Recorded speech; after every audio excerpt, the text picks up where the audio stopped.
గుట్టల అంచున దట్టమైన అడవులతో, అనంతమైన పొలాలతో చుట్టుముట్టబడిన హరిగుడ అనే గ్రామం ఉంది. ఆ గ్రామం పొలిమేరలో ఒక భారీ పాత చింత చెట్టు నిలబడి ఉంది. అది ఎంత ఎత్తంటే మధ్యాహ్నం వేళ కూడా దాని నీడ నేల మీద పడదు. సూర్యాస్తమయం తర్వాత ఆ చెట్టుని ఎవరూ తాకకూడదని గ్రామస్తులందరూ నమ్మేవారు.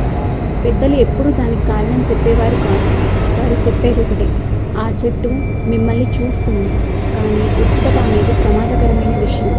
మన కథ మీరాతో మొదలవుతుంది. మీరా 22 ఏళ్ల అమ్మాయి. నగరంలో చాలా సంవత్సరాలు గడిపిన తర్వాత గ్రామానికి తిరిగి వచ్చింది. ఆమె తల్లి చనిపోయింది. తండ్రి ఒంటరిగా ఉంటున్నాడు. మీరా చాలా ఆత్మవిశ్వాసం కలిగిన ఆడపిల్ల. ఈ మూఢనమ్మకాలను నమ్మేది కాదు. ఆమెకి మొదటి రోజు సాయంత్రం ఏదో వింతగా అనిపించింది. ఆ చింత చెట్టు అవతలి వైపు, దాని పొడవాటి వేళ్ల వెనుక దాగి ఒక చిన్న పాడుపడిన ఇల్లు నిలబడి ఉంది.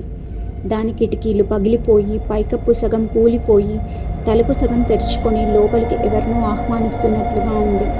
మీరా తన తండ్రిని అడిగింది, ఆ ఇంటిని ఎవరు ఎందుకు మరమ్మతు చేయరు అని. ఆమె తండ్రి ఒక క్షణం విస్తుపోయి నెమ్మదిగా సమాధానం ఇచ్చాడు. ఆ ఇల్లు ధర్మ అనే వ్యక్తి. అతను క్షుద్ర విద్యలు చేసేవాడు. అతను ఒంటరిగా ఉండేవాడు. ఒక రాత్రి భయంకరమైన అరుపులు వినిపించాయి. ఆ తర్వాత అతన్ని ఎవ్వరూ మళ్ళీ చూడలేదు. గ్రామస్తులు ఆ స్థలాన్ని నిషేధించారు, దాని దగ్గరకు వెళ్ళొద్దు అని. మీరా నవ్వింది.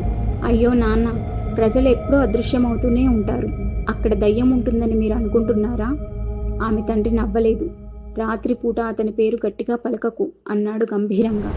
ఆ రాత్రి గాలి అసాధారణంగా బలంగా ఉంది. కిటికీలు గడగడలాడాయి. బయట ఆకులు గలగలమన్నాయి. మీరాకు నిద్ర పట్టలేదు. ఆమె ఆ ఇంటి గురించి ఆలోచిస్తూ ఉంది. చివరికి ఆమె లేచి చిన్న టార్చ్ తీసుకొని నిశ్శబ్దంగా బయటకు అడుగుపెట్టింది. గ్రామం వీధి నిర్మానుష్యంగా ఉంది.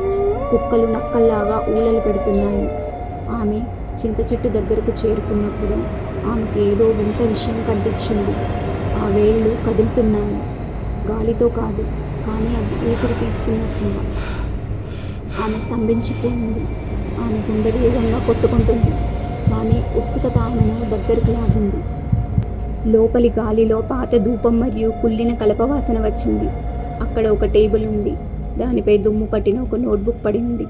ఆమె దాన్ని తెరిచింది. ఆ పేజీలలో వింత చిహ్నాలు, చిత్రాలు, మనుషుల ఆకృతులతో వృత్తాలు మరియు చివరి పేజీలో వణుకుతున్న చేతిరాతతో ఇలా రాసి ఉంది: ఆత్మలను చూడాలనుకుంటే చింత చెట్టు కింద ధూపం వెలిగించు.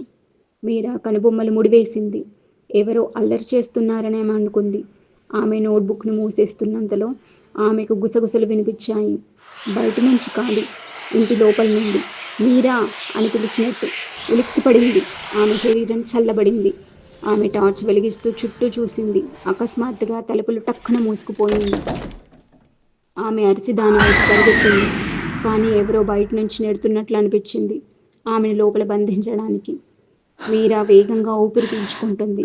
ఆమె చేతులు వణుకుతున్నాయి. తర్వాత ఆమెకు అడుగుల శబ్దం వినిపించింది. నెమ్మదిగా, బరువుగా, ఈడుస్తున్నట్లుగా. ఏదో ఇంటి వైపు నడుస్తుంది. మీరా ఒక మూలకు వెళ్ళిపోయింది. తలుపు నెమ్మదిగా తెరుచుకుంది. కానీ అక్కడ ఎవరూ నిలబడి లేరు. కేవలం చీకటి ఒక నీడలాగా కనిపించింది. ఆమె చెవి దగ్గర మెల్లగా ఒక గుసగుస: నేను ఎక్కడికి పోలేదు. మీరా టార్చ్ ఆగిపోయింది. చీకటి ఆమెను కప్పేసింది. ఆమె గుడ్డిగా పరిగెత్తి తలుపుని తోసుకొని తన ఇంటి వైపు పరిగెత్తింది. ఇంట్లోకి వెళ్ళి కుప్పకూలే వరకు ఆమె ఆగలేదు. ఆమె తండ్రి ఆమె దగ్గరికి పరిగెత్తాడు. ఆమె కళ్ళను చూస్తున్నప్పుడు అతని అడుగులు వెనక్కి పడ్డాయి.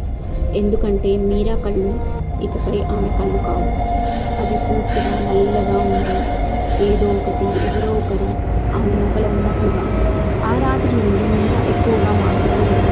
ఆమె కేవలం కిటికీ దగ్గర కూర్చుని చింత చెట్టు వైపు చూస్తూ ఉంటుంది. కొన్నిసార్లు అర్ధరాత్రి వేళ ఆమె గది నుండి 2 స్వరాలు వస్తున్నట్లు గ్రామస్తులు చెప్తారు. ఒకటి మీరా స్వరం, రెండవది ఒక మనిషి నెమ్మదిగా నవ్వుతున్నట్లుగా వినిపిస్తుంది. మీరెప్పుడైనా ఆ గ్రామం గుండా వెళ్తే పెద్దలు ఎప్పటికీ మీకు అదే విషయం చెబుతారు. చింత చెట్టు వెనుక ఉన్న ఇంటిని చూడవద్దు. అతన్ని అతని పేరుతో పిలవద్దు. ఎందుకంటే ధర్మ ఇంకా అక్కడే ఉన్నాడు. తర్వాత ఉత్సుకత ఉన్న వ్యక్తి కోసం వేచి చూస్తూ